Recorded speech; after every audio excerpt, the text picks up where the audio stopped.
Assalamualaikum warahmatullahi wabarakatuh. Perkenalkan, nama saya Tesi Sukaisi dengan NIM 2300255 dari Prodi Administrasi Pendidikan.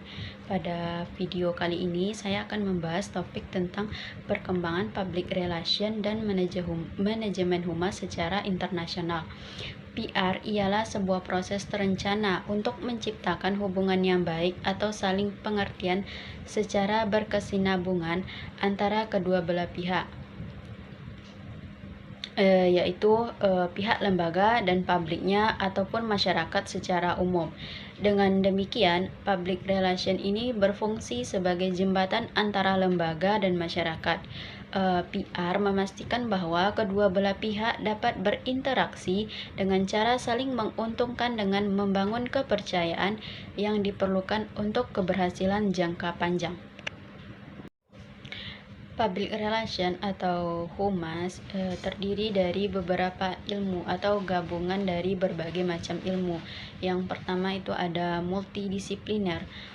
Tentunya humas tidak berdiri sendiri, melainkan gabungan dari berbagai macam ilmu.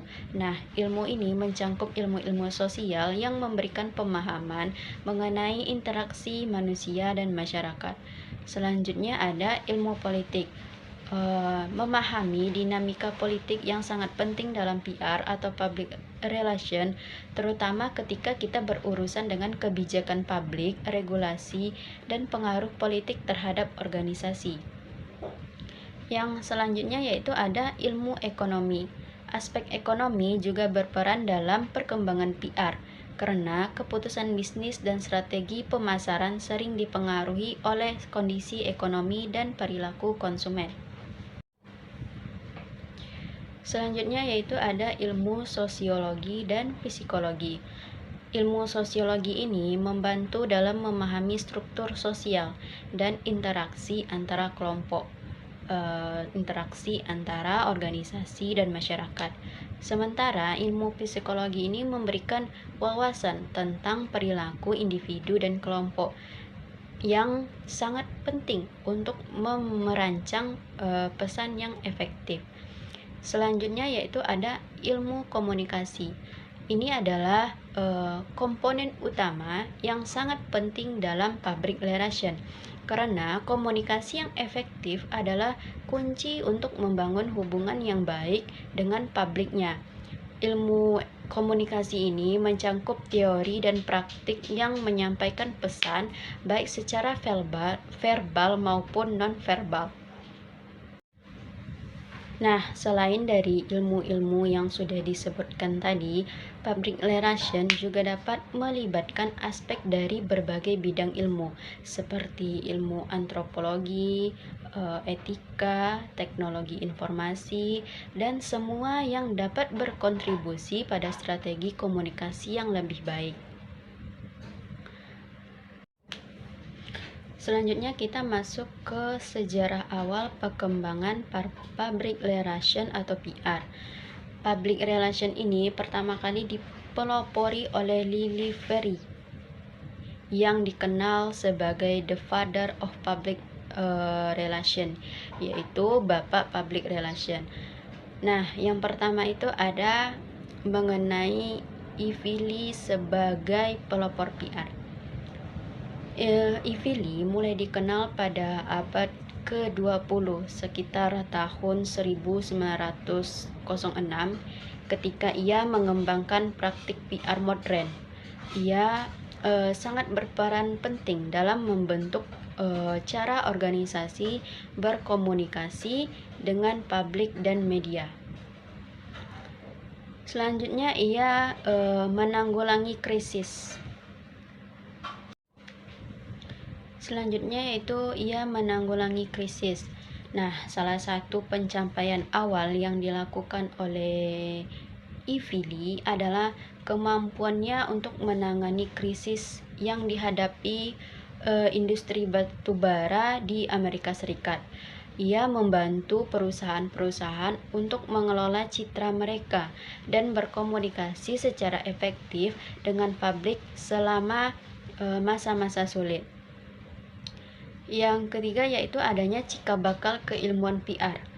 perkembangan PR sebagai disiplin ilmu dimulai di Amerika Serikat, di mana Ivy Lee memainkan peran kunci dalam mendefinisikan praktik dan prinsip-prinsip PR yang masih relevan hingga saat sekarang ini.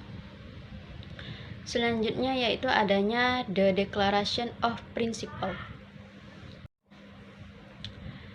Ivy Lee mengembangkan sebuah prinsip yang kita kenal dengan The Declaration of Principles, yang merupakan serangkaian prinsip yang menekankan pentingnya transparansi, kejujuran, dan komunikasi yang terbuka antara organisasi dan publiknya. Prinsip-prinsip ini menjadi dasar bagi praktik public relation yang etis dan bertanggung jawab. Ivy Lee ini juga merupakan seorang wartawan. Ivy Lee membawa pengalaman dan pemahaman tentang media ke dalam public relation. Hal ini tentunya dapat membantu dia dalam merancang strategi komunikasi yang efektif dan relevan dengan kebutuhan media dan publik. Nah, dengan adanya prinsip yang dikembangkan, cikal bakal ilmu PR, menanggulangi krisis, mempunyai pekerjaan sebagai wartawan. Kontribusi Ivy Lee dalam pengembangan public relation tidak hanya membentuk praktik komunikasi organisasi, tetapi ia juga menetapkan standar etika yang penting dalam hubungan masyarakat. Selanjutnya kita masuk ke perkembangan public relation atau PR dan manajemen humas secara internasional, tentunya melalui beberapa fase penting yang mencerminkan perubahan sosial, ekonomi, dan teknologi. Beberapa fase tersebut terdiri dari yang pertama ialah kita masuk ke awal mula public relation. Yang pertama yaitu awal mula public relation. Public relation sebagai disiplin ilmu mulai muncul pada awal abad ke-20, khususnya di Amerika Serikat. Tokoh penting seperti Ivy Lee dan Edward Bernays berperan dalam membentuk praktik PR yang modern. Ivy Lee yang dikenal sebagai Bapak Public Relation. Pada tahun 1906, ia berhasil mengatasi krisis industri batubara di Amerika Serikat, yang menandai awal dari praktik PR yang lebih terencana dan profesional. Ivy Lee mengembangkan gagasan yang dikenal sebagai Declaration of Principles, yang menekankan pentingnya transparansi dan komunikasi yang jujur dalam hubungan antar perusahaan dan publik. Ini menjadi dasar bagi praktik PR. Selanjutnya di bidang pendidikan atau pengakuan akademis. Pada tahun 1925, PR mulai diakui sebagai bidang studi di perguruan tinggi di New York, Amerika Serikat, dengan program-program yang mereka tawarkan di institusi pendidikan tinggi. Di Belanda pada tahun 1928, PR juga mulai dimasukkan ke dalam kurikulum pendidikan tinggi dengan fakultas-fakultas yang menawarkan program studi public relation. Ini menandai bahwa langkah penting dalam formalitas pendidikan PR yang kemudian menyebar ke negara-negara lain. Selanjutnya terjadinya revolusi industri. Revolusi industri ini terjadi pada akhir abad ke-19 dan awal abad ke-20 yang menjadi pemicu penting bagi perkembangan PR. Dengan munculnya perusahaan-perusahaan besar dan kompleksitas hubungan antara industri dan masyarakat, kebutuhan akan komunikasi yang efektif menjadi semakin mendesak. Selanjutnya, perkembangan public relation di Eropa.